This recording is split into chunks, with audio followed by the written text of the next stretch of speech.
Fantastic Four, more like Fantastic Four, am I right? No, I'm just kidding. This movie was actually pretty good. I enjoyed my time with it. The characters were great. I thought Vanessa Kirby as Sue Storm obviously had a huge performance, had a huge role, and had a lot of the big emotional scenes. She was fantastic. I thought Pedro Pascal as Reed Richards was unbelievable. I was actually a little nervous going into the movie about his performance. I really wasn't sure what we were going to get, but I really loved the nuanced performance that he had for Reed.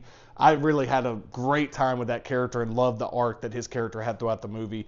Obviously, Human Torch and The Thing were great as well, but this movie really focuses on that relationship between Sue and Reed, and I really like that. Galactus, every time Galactus shows up, is awesome. It really is awe-inducing. I just wish they would have made him a little bit scarier, especially in that third act. I felt like there could have been some opportunities to make him more of an imposing threat. I love the world they built. I felt like this was like a really good self-contained story, even though obviously it's going to interconnect into a bunch of stuff with Avengers Doomsday coming out. I really did enjoy getting a break from the overall MCU narrative and arc. This really felt like its self-contained story, which I really like, kind of harkened back to the early 2000s superhero movies.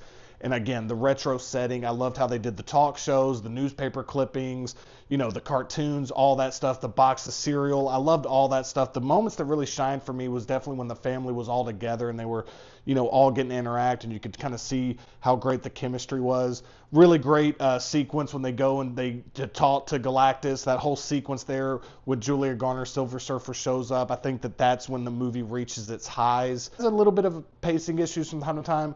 The comedy in this movie doesn't really land, at least it didn't for me in the screening that I had. None of the jokes landed at all with the audience. Again, aside from some issues that I had with the third act, 'cause it was all building to this thing, and I kind of felt like it got rushed a little bit, especially in that last like 20 to 30 minutes. I just wish we could have got a little bit more time with the four central characters in certain moments, and I felt like it would have been nice to kind of stay with certain moments or stay with certain characters a little bit longer. Overall, though, I thought this was a pretty good movie. I enjoyed my time with it. I definitely think it's worth seeing in the theaters, and I definitely think that I know that I wanted to spend more time with these characters by the end of it, which is a huge applause for the filmmakers on this one and the actors involved, because I really wanted to spend more time with this family.